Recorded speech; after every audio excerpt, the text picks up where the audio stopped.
Hello दोस्तों, आप सभी का स्वागत है हमारे यूट्यूब चैनल बड़ा कैरियर पर। तो आज हम लोग पढ़ने वाले हैं एटॉमिक स्ट्रक्चर, जो क्लास 11 का केमिस्ट्री। तो हम लोग सबसे पहले इसमें समझेंगे स्ट्रक्चर ऑफ एटम, यानी परमाणु का संरचना कैसे होता है, मतलब उसका किस प्रकार से उसमें क्या क्या पाए जाते हैं। तो हम लोग सबसे पहले बात करते हैं स्ट्रक्चर ऑफ एटम के बारे में, यानी परमाणु के बारे में। एटम को क्या कहते हैं? परमाणु कहते हैं। क्या कहते हैं एटम को? परमाणु कहते हैं। तो देखिए एटम है क्या, तो यानी परमाणु पदार्थ के सबसे छोटा से छोटा कण को जिसे और हम नहीं तोड़ सकते हैं उसे क्या कहते हैं? एटम कहते हैं। क्या कहते हैं उसको? एटम कहते हैं। यानी वेरी स्मॉलेस्ट पार्टिकल, या स्मॉलेस्ट कहें या वेरी स्मॉलेस्ट कहें, of matter is called atom. समझ गए बात को? परमाणु समझे किसे कहते हैं। अब हम समझते हैं कि परमाणु में आखिर क्या क्या पाया जाता है। देखिए परमाणु में तीन चीज पाया जाता है, यानी तीन चीज से मिलकर के क्या बना हुआ है, परमाणु हमारा बना हुआ है। सबसे पहला इसमें हमारा आएगा प्रोटॉन, दूसरा है न्यूट्रॉन और तीसरा है इलेक्ट्रॉन। ये तीन चीजों से मिलकर के क्या बना हुआ है, हमारा एटम बना हुआ है।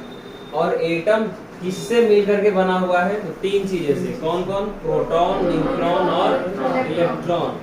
अभी जो हमारा प्रोटॉन, न्यूट्रॉन और इलेक्ट्रॉन है, इसको हम कहते हैं सब एटॉमिक पार्टिकल ऑफ एटम। क्या कहते हैं? सब atomic particle of atom. Hindi में उसको कहते हैं परमाणविक कण। क्या कहते हैं? परमाणविक कण। तो परमाणु के परमाणविक कण कितने होते हैं? तीन होते हैं, प्रोटॉन, न्यूट्रॉन और इलेक्ट्रॉन। कोई दिक्कत इसमें? चलिए, तो अब हम समझते हैं इसमें आगे। अब आगे हम समझते हैं कि आखिर जो हमारा परमाणु है, तो इसमें देखिए सबसे पहले इसका एक सेंट्रल पोजीशन होता है, जो कि ग्रीन भाग दिख रहा है। दिख रहा है? उस ग्रीन भाग को हम कहते हैं न्यूक्लियस। क्या कहते हैं?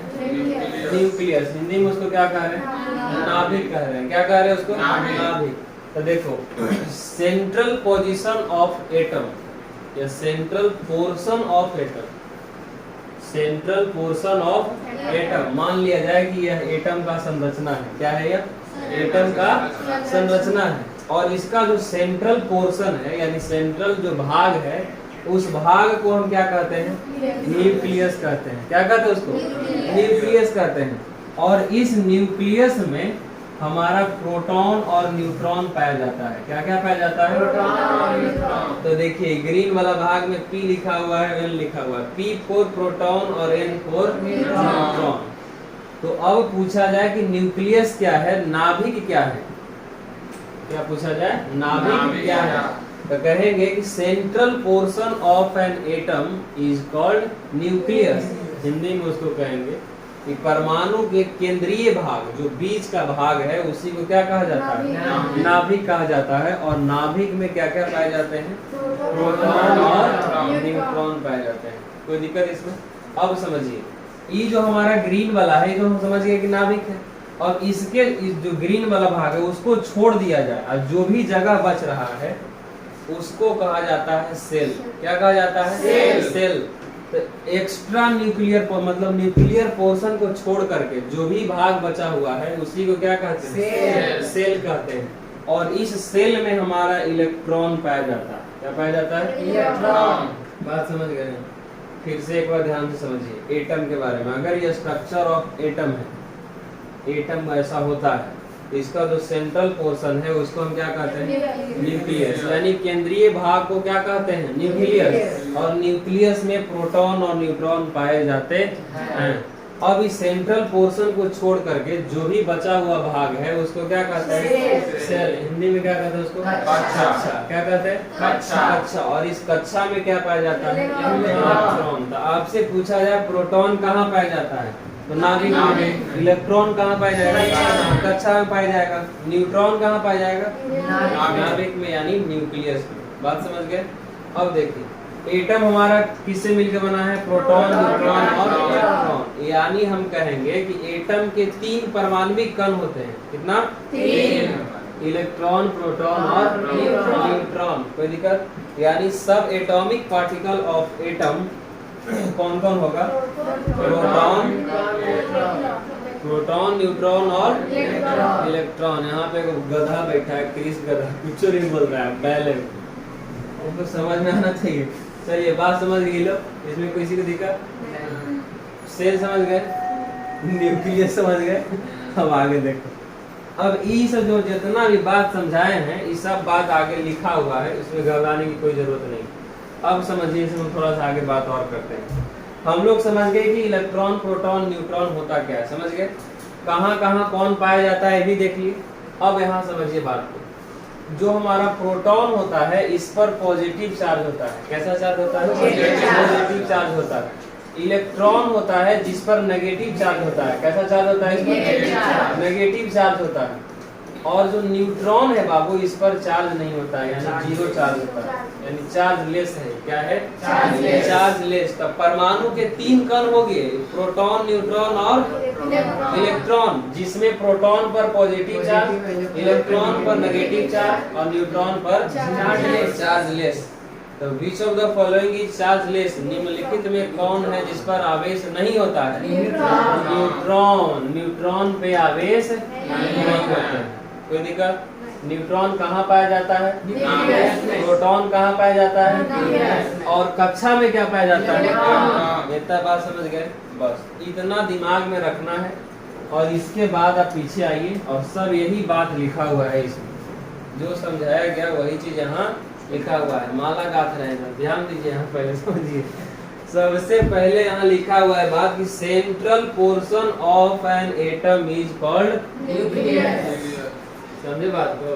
बताया ना जी कि परमाणु का जो केंद्रीय भाग है, बीच वाला जो ग्रीन वाला दिख रहा है, हरियर हरियर देख रहा है, समझो इधर जो ग्रीन भाग दिख रहा है तो क्या कहते हैं? नाभिक कहते हैं, न्यूक्लियस कहते हैं अंग्रेजी में। समझ गए?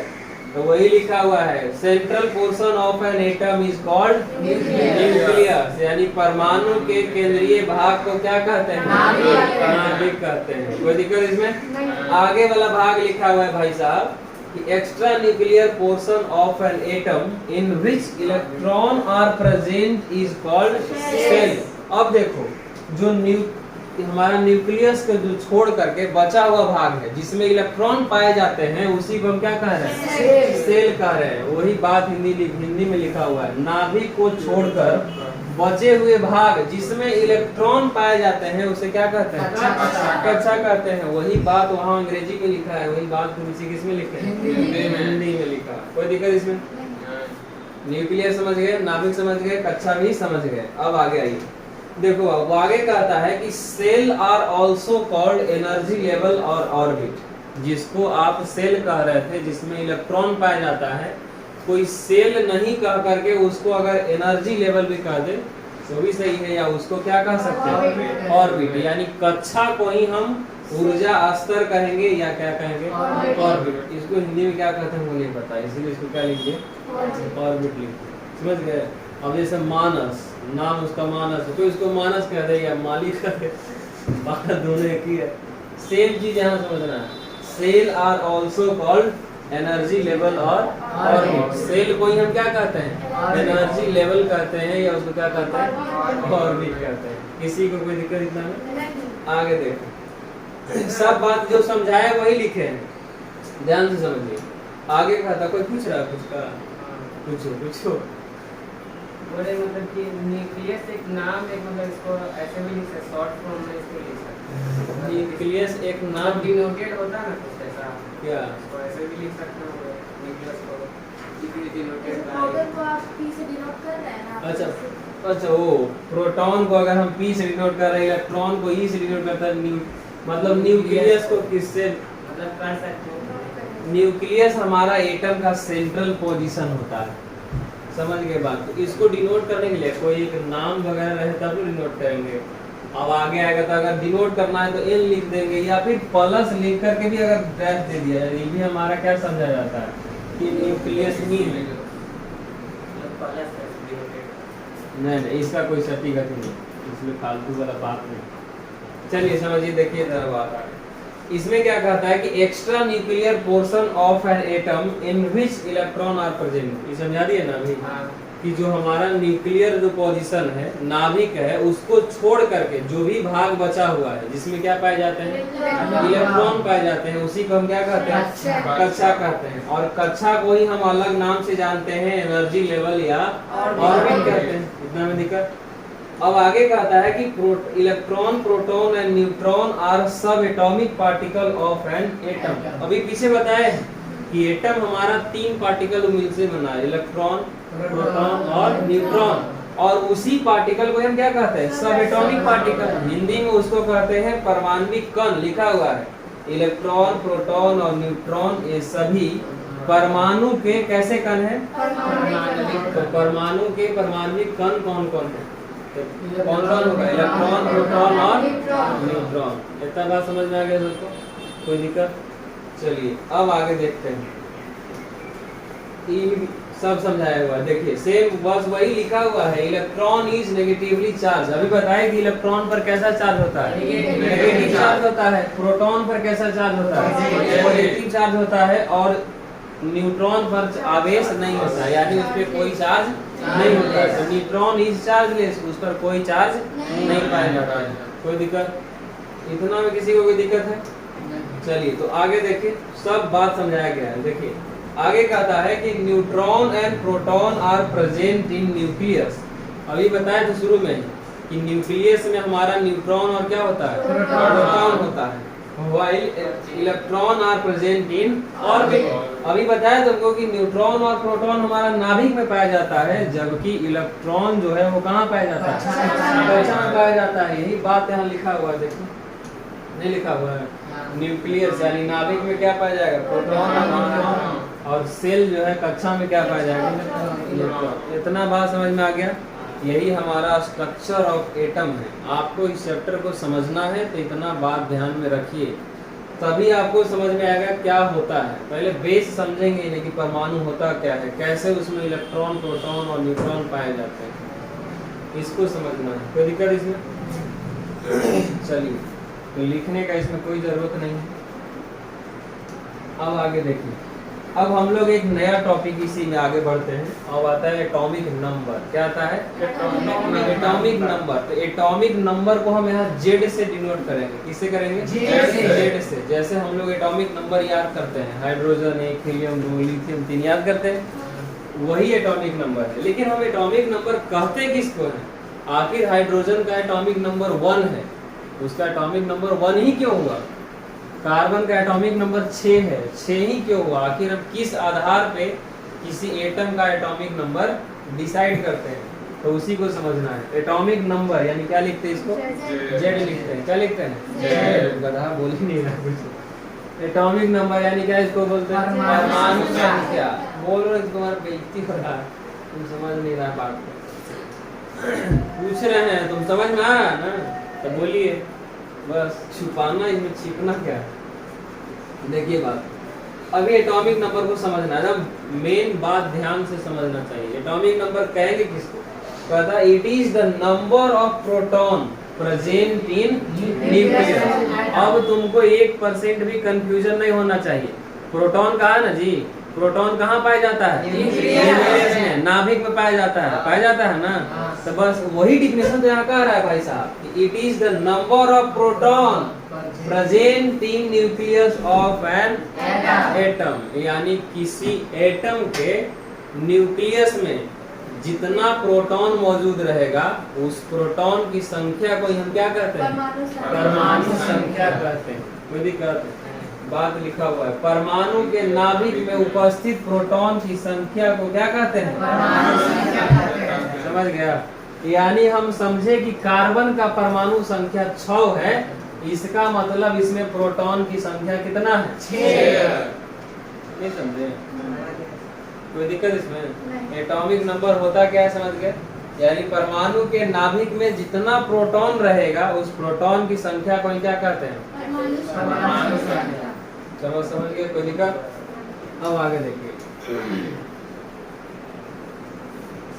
देखो आगे कहता है, इसमें बस वही में लिखा हुआ था, हम समझाने के लिए इसको अलग अलग लिख दिया है। देखो समझो ध्यान से, कहता है कि इन न्यूट्रल एटम, क्या कहता है, इन न्यूट्रल एटम, उदासीन परमाणु।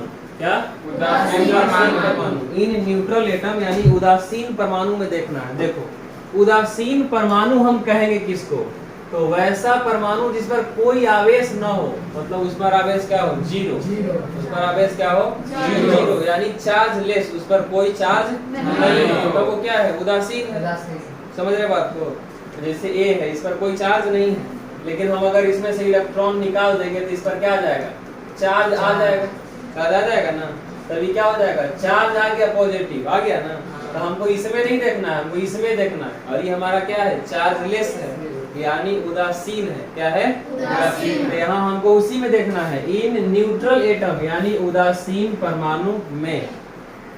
परमाणु संख्या समझ गया ना। अब उदासीन परमाणु में देखो क्या कहता है अगला बार, कहता है number of proton present in nucleus is same as number of electron present in orbit. कहता है कि उदासीन परमाणु जो है, उस परमाणु के नाभिक में जितना प्रोटॉन होगा उतना ही उस परमाणु के कक्षा में क्या पाए जाएंगे, इलेक्ट्रॉन पाया जाएगा।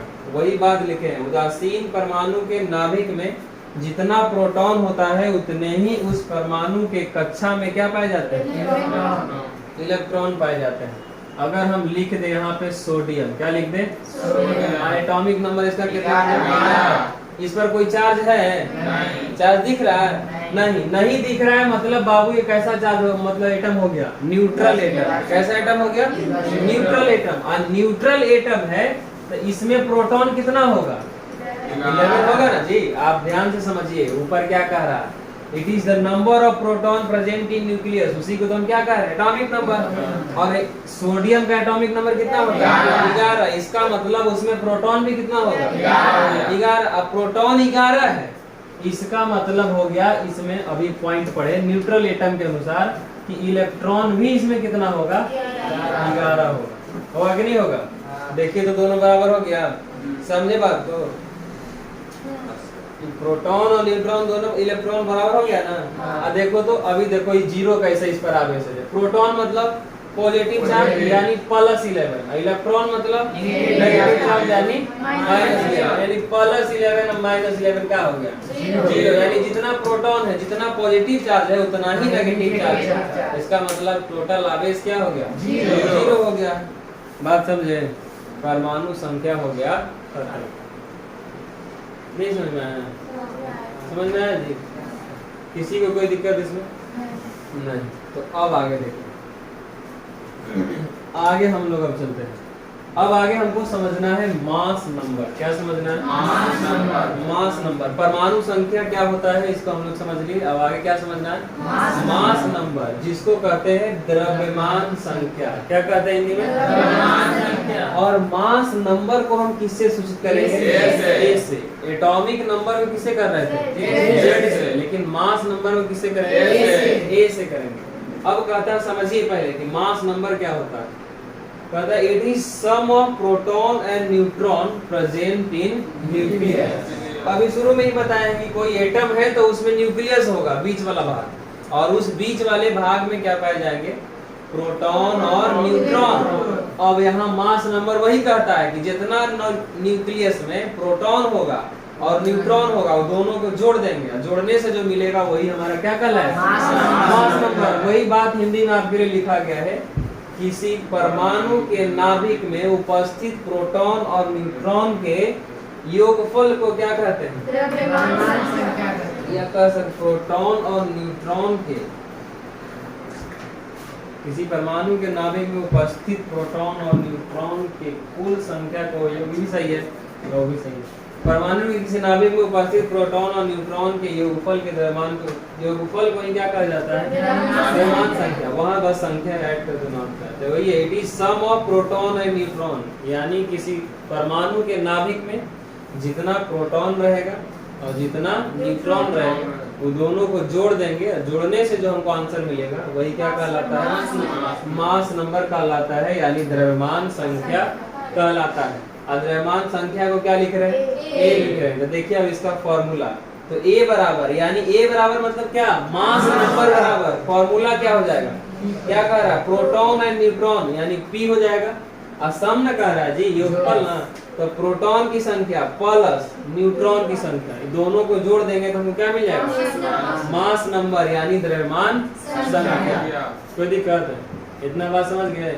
यानी फॉर्मूला हो गया A बराबर P प्लस N। कोई दिक्कत? अब आगे देखिए, अभी हम समझे हैं जस्ट पीछे ही कि हम प्रोटॉन की संख्या को ही क्या कहते हैं? परमाणु संख्या कहते हैं। आप बहुत जल्दी जल्दी भूल जा रहे हो। देखो यहाँ समझो, ऊपर में क्या कह रहा है? एटॉमिक नंबर Z है ना जी। कहता है परमाणु के नाभिक में उपस्थित प्रोटॉन की संख्या, यानी P बराबर Z होगा। होगा कि नहीं होगा? और इसी फॉर्मूला के अनुसार यहाँ लिखा गया है P बराबर Z पर। देखो अभी हम ऊपर देखे इसमें कि द्रव्यमान मतलब मास नंबर यानी द्रव्यमान संख्या बराबर फॉर्मूला हमारा होगा A बराबर P प्लस N। अब हम पिछले भी पढ़े हैं कि P को ही हम क्या कहते हैं? Z कहते हैं। प्रोटॉन हमारा किसके बराबर है? Atomic number. तो P बराबर क्या होगा? Z। तो इसी फॉर्मूला को हम लिख सकते हैं A बराबर P के जगह क्या लिख देंगे? Z plus N। कोई दिक्कत? अब अगर हमको क्या निकालना रहे? न्यूट्रॉन की संख्या। क्या निकालना रहे? क्या करना है? Z को उधर से इधर लेके आ जाइए, यानी A प्लस इधर आएगा तो माइनस में, यानी A माइनस Z। तो क्या निकल जाएगा? न्यूट्रॉन की संख्या। हम उम्मीद करते हैं कि आप एटम और परमाणु संख्या, परमाणु द्रव्यमान समझ गए हो। कोई दिक्कत? कोई दिक्कत इसमें? कुछ पूछना है? नहीं तो अब आगे बढ़िए, बस थोड़ा सा बस काम होगा। अब कहता है representation of an element. Representation of an element. हम एलिमेंट को कैसे रिप्रेजेंट करेंगे, दिखाएंगे कैसे, कैसे रिप्रेजेंट करना है उसके बारे में। तो देखो एलिमेंट को रिप्रेजेंट करना है तो कुछ नहीं, सिंपल आप कोई भी एक लिख दीजिए। जैसे नॉर्मल लिखा जाता है x, क्या लिखते हैं? x लिख दिए और नीचे लिखते हैं z और ऊपर लिखते हैं a। तब आपके दिमाग में चमकना चाहिए, दिमाग में बात चमकना चाहिए कि z क्या है? Atomic number. क्या है? Atomic number. और a क्या है? द्रव्यमान संख्या। भी देखे ना पीछे, तो कोई एक एटम लिख देंगे और उसके नीचे लिखेंगे, इसका मतलब वो एटॉमिक नंबर है, और ऊपर लिखेंगे मतलब वो उसका क्या है? मास है। वही लिखा हुआ। और जो x है वो क्या है? एलिमेंट। समझ गए बात को? जैसे एग्जांपल आपको दिया हुआ है यहाँ A ने, और नीचे क्या लिखा हुआ है? 11 और ऊपर क्या लिखा हुआ है? 23। अब इसका मतलब हो गया कि गोढ़ा 3। देखिए नीचे लिखा हुआ है ना जी, और जो नीचे लिखा हुआ रहता है उसको क्या कहते हैं? Z कहते हैं। तो Z बराबर कितना आ गया? 11। और A बराबर कितना आ गया? 23। बात समझे? और X जो कह रहे थे एलिमेंट, उसको क्या लिखेंगे? N लिखेंगे ना जी। अब अगर आपसे कहते कि सर मतलब फिर पूछ दो, प्रोटॉन, न्यूट्रॉन और इलेक्ट्रॉन की संख्या निकालना है। क्या निकालना है? प्रोटॉन, न्यूट्रॉन और इलेक्ट्रॉन की संख्या। तो प्रोटॉन की संख्या क्या कहता है? एटॉमिक नंबर जितना होगा वही ना P होगा जी। और ये पीछे पढ़े ना, यानी Z बराबर P, इसलिए प्रोटॉन में कितना होगा? 11। इस पर कोई चार्ज दिख रहा है? नहीं। तो चार्ज नहीं दिख रहा है मतलब उसमें जितना प्रोटॉन होगा उतना ही क्या होगा? न्यूट्रॉन नहीं, इलेक्ट्रॉन। क्या होगा? इलेक्ट्रॉन। अब न्यूट्रॉन निकालना है। क्या निकालना है? तो इसका एक फॉर्मूला बताया ना तुमको। क्या बताएगा बाबू? n बराबर a minus Z. a minus Z. तो n, तो a कितना है इसके लिए? 23। या z कितना है? 11। इसलिए 11। देखो 11 इधर 12। क्या आ गया आंसर? यानी प्रोटॉन की संख्या कितना होगा? 12। समझा रहे? कोई दिक्कत? Any problem? समझ गए बात को? समझे? पेज खत्म हो गया। इसका मतलब हम लोग आज 5 ही पेज पढ़ने वाले हैं ना। चलिए एक बार हम इसको क्विक रिवीजन देखते हैं, बस थोड़ा सा बस चल जाएंगे, निकल जाएंगे। ये सब पढ़ेंगे नहीं, इसमें ज़्यादा टाइम लगेगा। इसमें देखिए, अगर ये एटम का स्ट्रक्चर हो गया गोल, इसका जो सेंट्रल पोर्शन रहेगा, बीच वाला भाग रहेगा, उसको कहेंगे नाभिक। और वो नाभिक में ही पाया जाएगा प्रोटॉन। कोई दिक्कत इसमें? और जो बीच वाला भाग है नाभिक को छोड़कर जो भी जगह बचता है उस जगह को हम क्या कहते हैं? सेल कहते हैं, कच्चा कहते हैं उसको। क्या कहते हैं? कच्चा कहते हैं। अब तुम लोग कच्चा कहते हैं, हंस रहा है। कच्चा कहते हैं तो कहते हैं इसको। और इसमें क्या पाया जाता है? इलेक्ट्रॉन। क्या पाया जाता है? इलेक्ट्रॉन। और न्यूक्लियस में क्या पाया जाता है? प्रोटॉन। सेल को ही बाबू हम कहते हैं क्या? उसको क्या कहते हैं? ऊर्जा स्तर और ऑर्बिट, यानी एनर्जी लेवल्स और ऑर्बिट। किसको नाम है? सेल का नाम है, यानी सेल का निकनेम है। अब परमाणु का अगर परमाणविक कण पूछता है, सब एटॉमिक पार्टिकल ऑफ एटम, तो प्रोटॉन, न्यूट्रॉन और इलेक्ट्रॉन। समझे बात को? कौन कहाँ पाया जाता है, सारा ऑपरेशन हो गया। समझ गए? अब टाका सही रहेगा कि नहीं रहेगा ये आपका काम है।